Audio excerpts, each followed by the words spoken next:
الحمد لله نحمده ونستعينه ونستغفره ونؤمن به ونتوكل عليه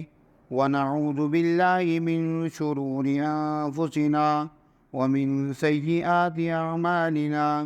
من يهده الله فلا مضل له ومن يضلله فلا هادي له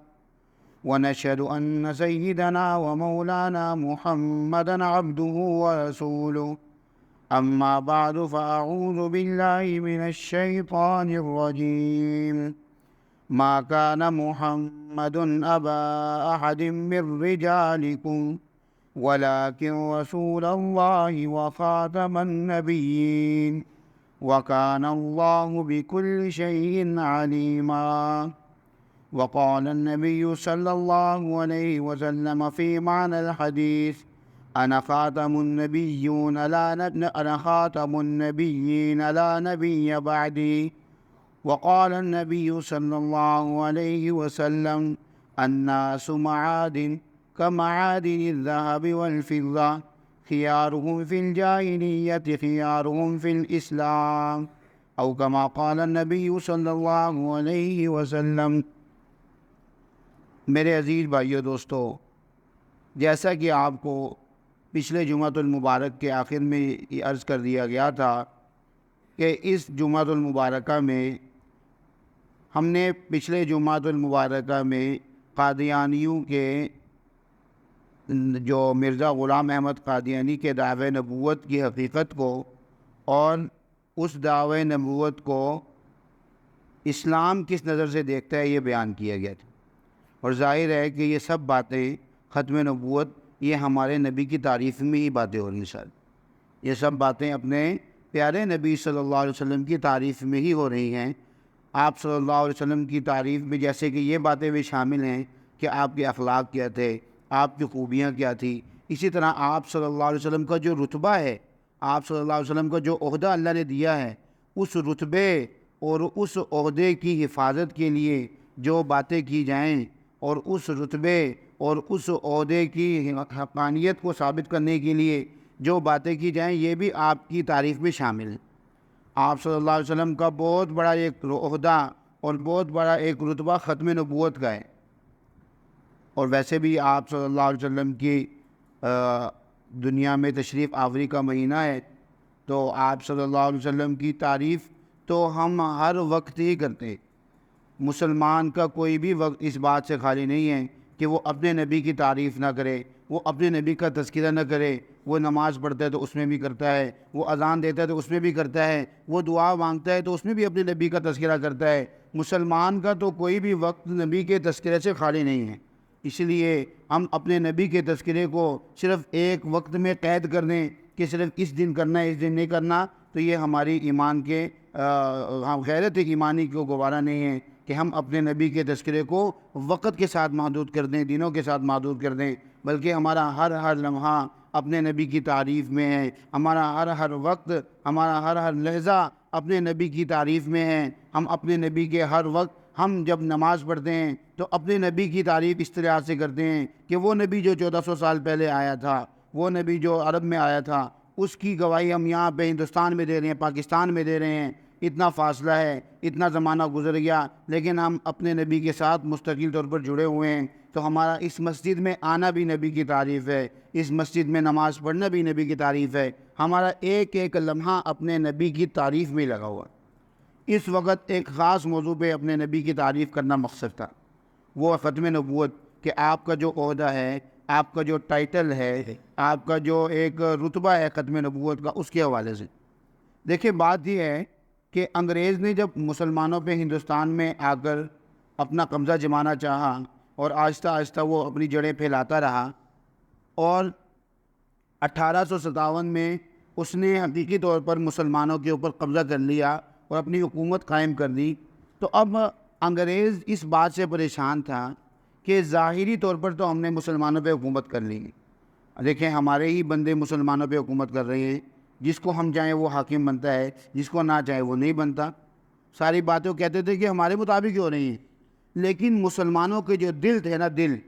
مسلمانوں کے جو دماغ تھے، وہ ایک ایسے جذبے سے سرشار تھے کہ اس جذبے کو انگریز شکست نہیں دے سکا۔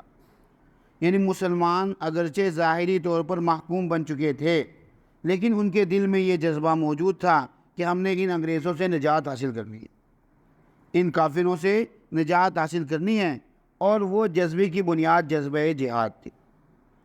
مسلمانوں کا جو جذبہ جہاد، جذبہ غیرت ایمانی کہ اللہ کی زمین پر اللہ کی حکومت ہو، یہ جذبہ انگریز کو پریشان کرتا، اور وہ یہ سمجھتا تھا کہ ظاہری طور پر تو میں اس کا حاکم بن چکا ہوں، لیکن اس کے دلوں پر میری حکمرانی نہیں ہے، ان کے دلوں پر اسلام کی حکومت تھی، ان کے دلوں پر جذبہ جہاد کی حکومت تھی، ان کے دلوں پر جذبہ ایمانی کی حکومت تھی۔ اب وہ یہ چاہتا تھا کہ کہیں سے کسی طریقے سے ان کے دلوں میں جو جذبہ جہاد ہے نا، یہ ختم ہو۔ اب ظاہر ہے کہ زمانہ تو آپ دیکھ لیں 1857 کا، کتنے سال ہو گئے ہیں، تو 150 تقریباً 200 سال شاید ہونے والے ہوں۔ تو اس زمانے میں لوگوں کے اوپر دین کا بڑا اثر تھا،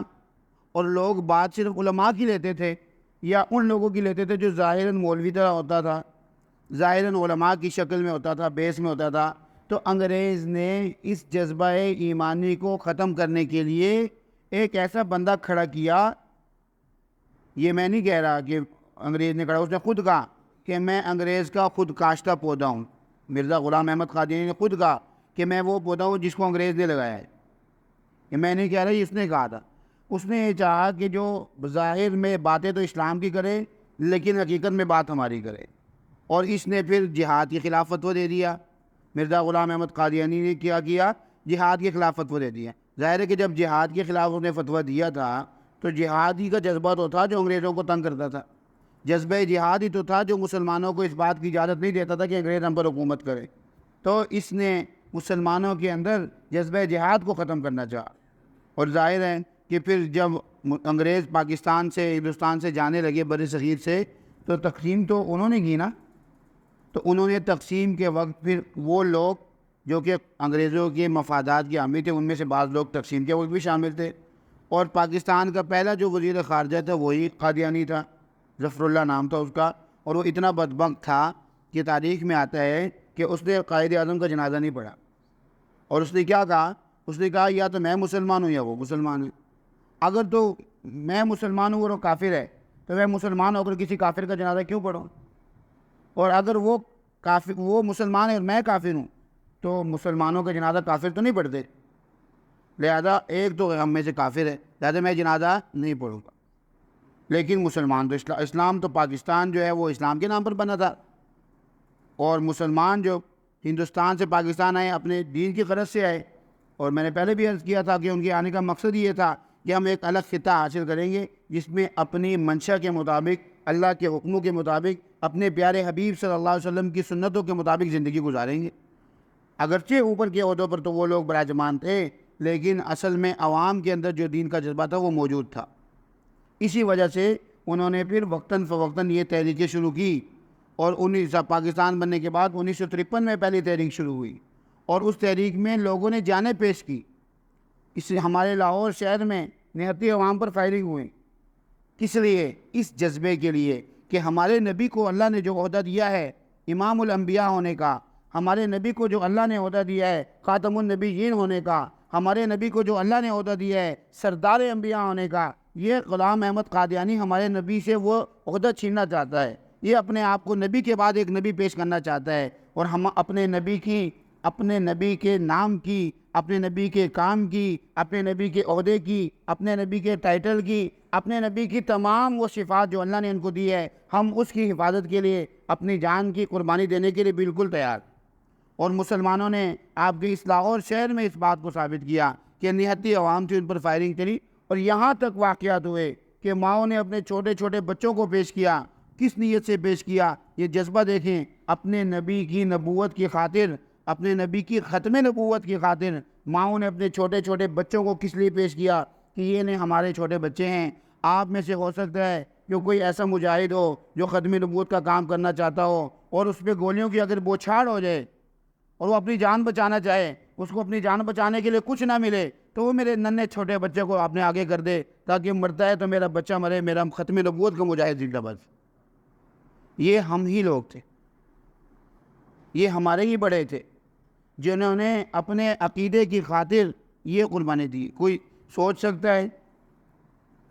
کوئی اس کا تصور کر سکتا ہے کہ ہم اپنے بچوں کے لیے تو سب کچھ قربان کرنے کے لیے تیار ہیں، لیکن ہم میں سے ہر ایک ایسا ہے، اللہ کے فضل سے، اللہ کے حکم سے، اللہ کی مہربانی سے، ہم میں سے جتنے لوگ یہاں بیٹھے ہیں ہر ایک کا یہ جذبہ ہے کہ میرے باپ، میری ماں اور میری اولاد اور میری جان آپ صلی اللہ علیہ وسلم کے اوپر فدا ہے۔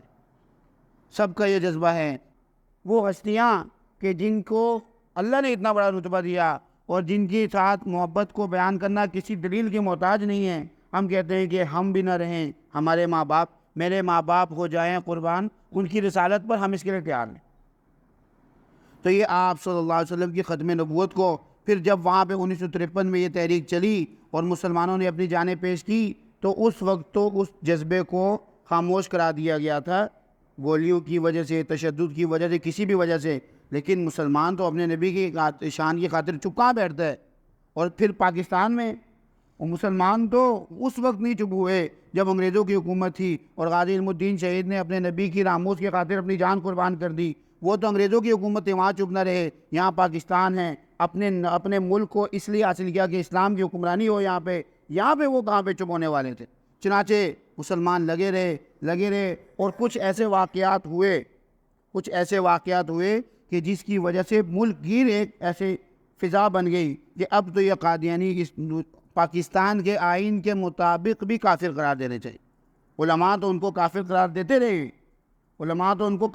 دیتے رہے، لیکن یہ علماء نے اور عوام کا یہ مطالبہ تھا، ہم اور آپ کا یہ مطالبہ تھا کہ ان قادیانیوں کو اب سرکاری سطح پر، آئین کی سطح پر بھی غیر مسلم قرار دیا جائے۔ اب پھر یہ ہوا کہ اب وہ تو چال باز ہیں، وہ تو ہیں ہی چال باز۔ انہوں نے یہ بات کی کہ دیکھیں ہم تو اسمبلی کا حصہ نہیں ہیں، اگر آپ ہمیں اسمبلی کی سطح پر غیر مسلم قرار دیتے ہیں تو ہمیں بھی تو صفائی کا موقع پیش دیا جائے کہ ہم یہ پیش کریں کہ ہم تو صحیح ہیں۔ اب قانونی مجبوری یہ تھی کہ جو اسمبلی ہے اس میں تو سائڈوں پہ تو لوگ گیلریوں میں بیٹھ سکتے ہیں، لیکن اسمبلی کے فلور پر تو وہی بندہ جاتا ہے جو ممبر ہوتا ہے۔ تب انہوں نے ایک چال کھیلی نا کہ ہمیں تو یہ اندر لے کے نہیں آئیں گے، اور اگر ہمیں اندر لائے بغیر ہمارے خلاف فیصلہ کر دیں گے تو ہم مانیں گے نہیں بات کو۔ اب اس چال کا جواب علماء نے یہ دیا، انہوں نے کہا ٹھیک ہے، ہم کہتے ہیں کہ اس وقت جو قادیانیوں کا بڑا تھا مرزا ناصر، وہ اپنے 10 ایسے بندوں کو ساتھ لے آئے کہ جس کے اوپر اس کو اعتماد ہو اور اس کو وہ معاونت اس کی کریں، خود اکیلا نہ آئے، اس کی معاونت کرنے والی ایک پوری ٹیم آ جائے اور ہم سوال کریں گے، یہ جواب دے دیں۔ اور ظاہر ہے کہ سوالوں کے جواب ان کے پاس کہاں تھے؟ وہ ہمیں کافر سمجھتے تھے، اپنے آپ کو مسلمان سمجھتے تھے۔ تو پھر پوری کمیٹی، وہ پوری جو قومی اسمبلی ہے اس کو ایک کمیٹی کی شکل دی گئی، اور جب خصوصی کمیٹی کی شکل دے دی جاتی ہے تو پھر جو افراد اس کا حصہ نہیں ہوتے وہ بھی اس میں شامل ہو سکتے ہیں کمیٹی کے طور پر، ممبر کے طور پر۔ چنانچہ علماء نے اور حکومت پاکستان کے جو نمائندے، انہوں نے ان سے سوالات کیے قادیانیوں سے، اور یہ ساری کارروائی ریکارڈ پر موجود ہے۔ جو سوالات 11 دن تک قادیانیوں کے جو خلیفہ تھے مرزا ناصر، اس کے اوپر سوالات ہوئے، اور کئی گھنٹے، تقریباً 40 کے اوپر گھنٹے اس سے سوالات ہوئے، اور اس کو پوری صفائی کا موقع دیا گیا کہ اگر وہ اپنے آپ کو مظلوم ثابت کرتا ہے اور اپنے آپ کو یہ ثابت کرتا ہے کہ یہ مسلمان مولوی یا یہ مسلمان عوام بلا وجہ ہمارے خلاف ہے تو ثابت کر دے، ان کو پورا موقع دیا گیا، لیکن اس کے باوجود وہ اپنے آپ کو سچا ثابت نہیں کر سکے، اور سب اسمبلی کے سامنے اس بات کا فیصلہ ہوا کہ پھر اس کے بعد پاکستان کے آئین میں یہ ترمیم ہوئی کہ مسلمان کی تعریف میں جو شخص آپ صلی اللہ علیہ وسلم کی ختم نبوت کو نہیں مانتا، مرزائی قادیانی گروپ سے تعلق رکھتا ہے یا لاہوری گروپ سے تعلق رکھتا ہے، وہ اسلام میں اور مسلمان کی تعریف میں شامل نہیں۔ تو یہ ایک مختصر سی تاریخ تھی ہمارے جذبے کی، ہم مسلمانوں کے جذبے کی، ہم پاکستان کے مسلمانوں کے جذبے کی، کہ ہم نے نہ اپنے آپ کو دیکھا، نہ اپنی اولاد کو دیکھا، نہ اپنے آرام کو دیکھا، صرف اس خاطر کہ اسلام جس نظریے کی پاکستان جس نظریے کی بنیاد پر بنا تھا، اسلام کے نظریے کی بنیاد پر وہ نظریہ سلامت رہے۔ بس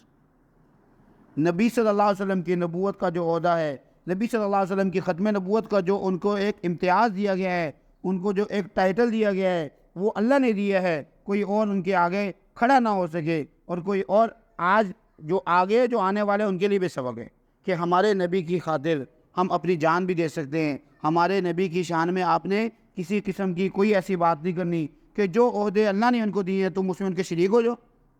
ہم یہ برداشت نہیں کریں گے۔ تو یہ ستمبر کا مہینہ جس طرح پاکستان کی جو جغرافیائی سرحدیں ہیں ان کی حفاظت کی یاد دلاتا ہے۔ آج 6 ستمبر ہے، اس دن 1965 میں پاکستان نے ہندوستان کو منہ توڑ جواب دیا تھا۔ اسی طرح 7 ستمبر کا جو دن ہے یہ پاکستان کی جو دینی سرحدیں ہیں، نظریاتی سرحدیں ہیں، اس کی حفاظت کی یاد دلاتا ہے کہ ہم نے اس نظریاتی سرحد، جس طرح ہم نے اپنی زمینی سرحدوں کی حفاظت کی ہے، اسی طرح ہم نے اپنی نظریاتی سرحدوں کی بھی حفاظت کی ہے، اور ہم آئندہ بھی کریں گے، ہر میدان میں کریں گے۔ اور ہم میں سے ہر ایک مسلمان، ہم کسی کو یہ نہ سمجھے کہ یہ تو عام سا بندہ ہے۔ حدیث پاک میں آتا ہے الناس معادن کمعادن الذهب والفضہ، کہ ایک ایک بندہ ایسا ہے جیسے کہ سونے کی کان ہے، اتنا قیمتی ایک مسلمان، اتنا قیمتی ایک عام مسلمان، اتنا قیمتی کہ جتنی ایک سونے کی کان جہاں سے سونا نکلتا ہے۔ کس کے دل میں کیا جذبہ اللہ نے رکھا ہے یہ اللہ ہی کو پتہ ہے۔ کس مسلمان کے دل میں ایمان کا کتنا جذبہ ہے یہ اللہ کو پتہ ہے۔ ظاہری حلیے پہ نہ جائے کہ اس نے تو مسلمانوں کا لباس نہیں پہنا، اس نے تو نبی کی سنت کے مطابق داڑھی نہیں رکھی۔ ٹھیک ہے، عملی کوتاہیاں سب سے ہوتی ہیں، جس نے داڑھی رکھی اس سے بھی ہوتی ہے، جس نے داڑھی نہیں رکھی اس سے بھی ہوتی ہے۔ ظاہری اس کا لباس اس طرح نہیں ہوگا، لیکن حقیقت میں جو جذبہ ایمانی ہے وہ تو دل میں ہے نا، ہم تو کسی کے دل میں نہیں جان سکتے۔ اس لیے ہم میں سے ایک ایک مسلمان سونے اور چاندی کی کانوں کی طرح ہیں کہ جتنی ہمیں سونے اور چاندی کی کان قیمتی لگتی ہے اسی طرح ایک مسلمان قیمتی ہے۔ اللہ جل جلالہ سے دعا ہے کہ جس جذبے کے تحت ہم نے اسلام کی نظریاتی سرحدوں کی حفاظت کی ہے وہ جذبہ اللہ قائم رکھے، اور اپنے نبی صلی اللہ علیہ وسلم کی ذات پر، اپنے نبی صلی اللہ علیہ وسلم کے عہدوں پر، اپنے نبی صلی اللہ علیہ وسلم کی جو ایک عظمت ہے اس پر اپنی جان کا جیسے جذبہ، ہمارا جان قربان کرنے کا جذبہ ہمارے دلوں میں موجود ہے، یہ قیامت تک ہمارے دلوں میں موجود رہے۔ وآخر دعوانا ان الحمد للہ رب العالمین۔